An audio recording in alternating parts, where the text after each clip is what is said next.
But it kind of gives you an idea of you're always doing something at some point in the game, and a lot of it is just make workers.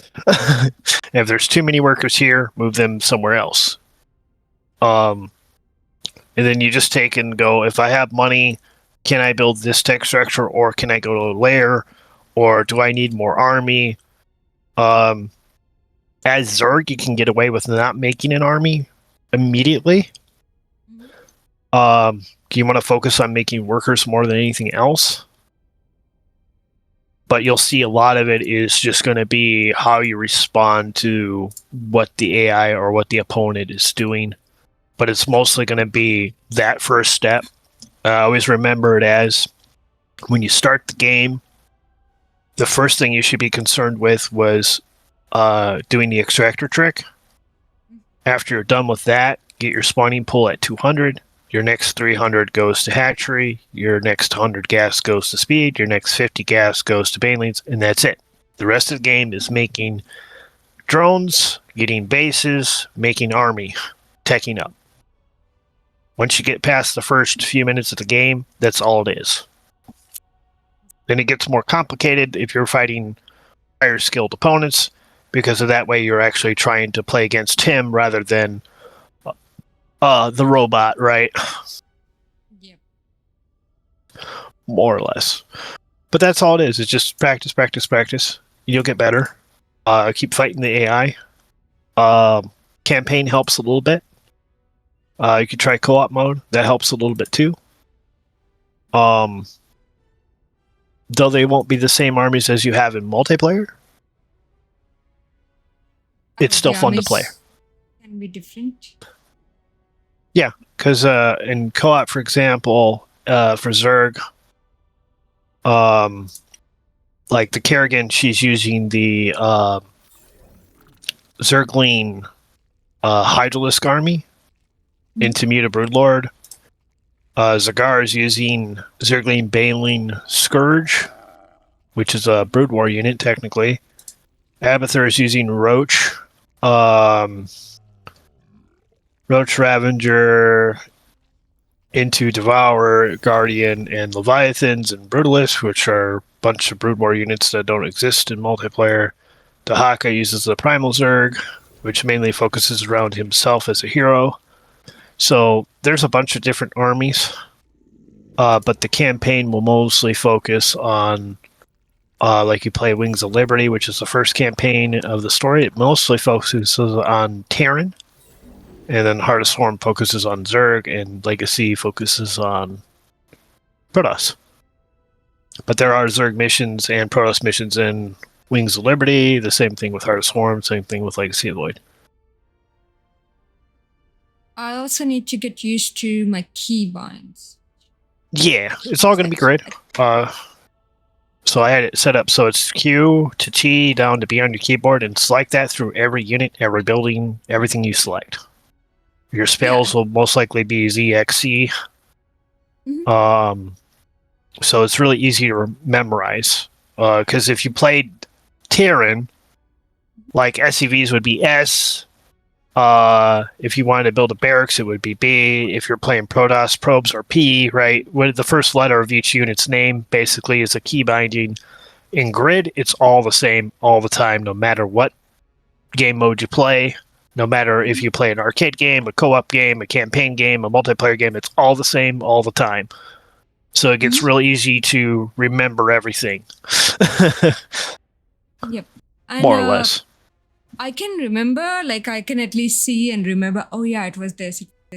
But the main confusing part is when I have to like shift, click on the hatchery and on the other hatchery and then keep on. Like those I can't even see, so I have to remember those. That's what I'm trying. Yeah, shift is what we call shift queuing. So I can tell a Zergling to run around in circles indefinitely. If I hold shift and click all over the map, he'll just follow each waypoint and go until he runs out of waypoints. The same thing with abilities, like the Queen's Inject. As I grab the Queen, I hold shift and then hit the Inject hotkey, and then just click like a crazy person on the hatchery. and she'll expend every single bit of energy that she needs to cast that spell, which is inject, onto the hatchery itself. So it's a way of queuing up larvae without having to constantly babysit the queen. It's the same thing with like creep tumor spread. A lot of that, all I'm doing is grabbing the queen, hitting creep tumor, and clicking like a crazy person on the creep. So she goes out and makes a bunch of creep tumors. Yeah, that was actually good. Also, I have a question. Like when I selected 2 queens and inject the hatchery with it, both queens were doing it at the same time in their own hatchery. Because they add stacks to it. So and you can inject a hatchery with like 10 queens. They'll add 10 charges or stacks of inject. There's no way to tell how many injects are on a hatchery. So a lot of games I'll have like the queen will get like its full energy bar, and I'll just dump its whole energy bar into injects. And then I'll come back and like, I don't know, 5 minutes and re-inject her full energy bar on top of the hatchery again. So there's no way of knowing how many charges are actually on the hatchery. I just keep it going. Basically, I'm looking for that egg animation on the hatchery at all times. So that way it has something going on it, even though I don't know how much the count is. And if I get in a big battle, which happens a lot, I don't have time to go back and look at my hatcheries to inject in the middle of a fight, right? Yeah. So having all those charges stacked up when I'm not there, every 30 seconds or so, that charge is going to pop off. I'll get 3 more larvae, and the next charge takes over. So if it gives me time to look away from the hatcheries for a moment to figure out what I need to do to win a fight, or if I need to do some harassment, or do I need to tech up, or something like that, right? Do I need to spread creep? And then I have like an internal clock for it because I've been playing the game for so long. I just know when I need to go back and inject. It's muscle memory, if you will. You do it enough times, you know when the timing is automatically, and you don't even really think about it. You just do it. So it's like, go do this, go do this, go do this, inject, inject, inject, go do this, go do this, go do this, inject, inject, inject, go do this, go do this, inject. It's just the same little repetitive pattern. But once you get it down, it feels real good because you don't even pay attention to it. You just do it automatically. There's no thought process behind it anymore. The same with creep spread. There's no thought process behind it at a certain extent. Your brain just does it automatically.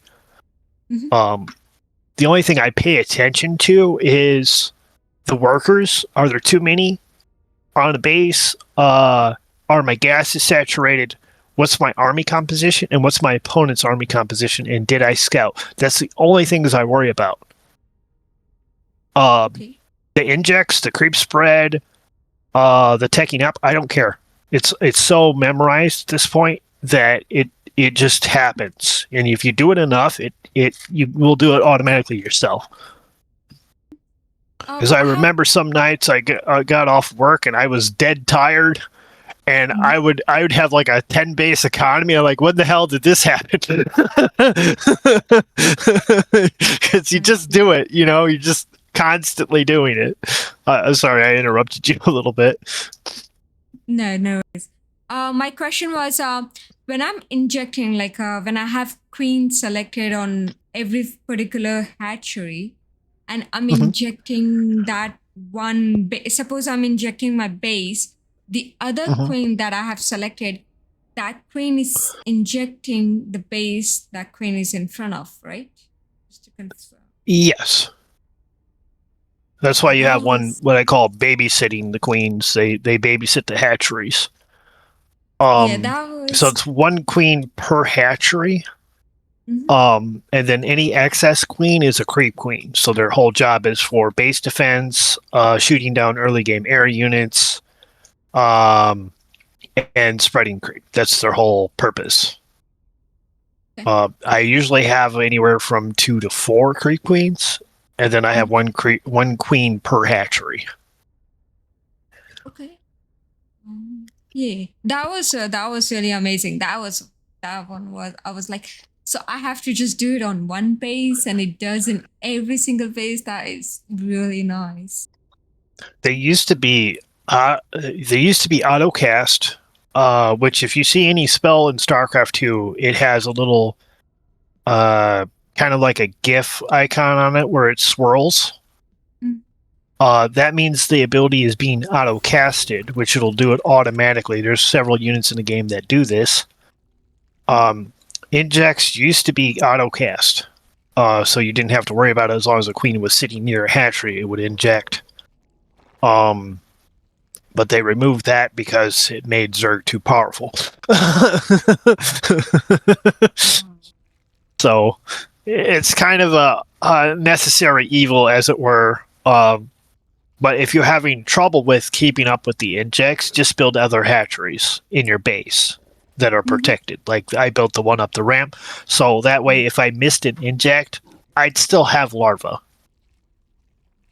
Yeah, I got you. So it happens, and usually I recommend you build a macro hatch every 3 base. So your main base, your second, your third base, then build a macro hatchery. If you get another base, and then another base, then another macro hatchery. But it depends on how bad you are at injecting or how poorly you pay attention to it. So if you're not doing well on it, just build another hatchery to compensate. So, I mean, if you're hitting some of the bases, but you're not hitting them all the time, another hatchery just solves the problem. It's kind of like an old Brood War trait, because we didn't have injects in Brood War. We just had to keep making hatcheries.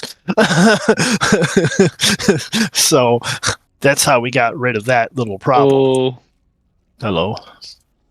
it was a mistake to join, but hey. Oh, no, it's not. How are you doing, man?